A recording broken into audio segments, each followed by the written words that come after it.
Na kukaribisha sana ndugu mpenzi mtazamaji wa kipindi pendwa Mzazi Ushauri, na mimi sio mwingine ni mtetezi wa kizazi hiki, niite mzazi Frank Shujaa.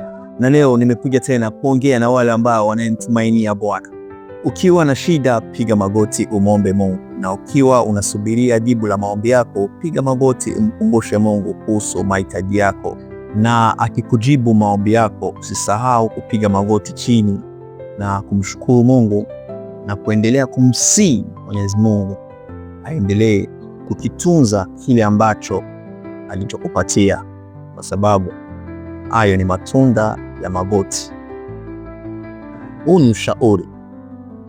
Usipewi kile ambacho umekuwa unakililia siku nyingi afu ukalewazwa ama ukakumbazika ukajua ni nguvu zako. Kumbuka kwamba ni nguvu za maombi, na uendelee kumshukuru Mungu, kwa sababu vingi vyote ambavyo vinavyoona vinatoka katika magoti.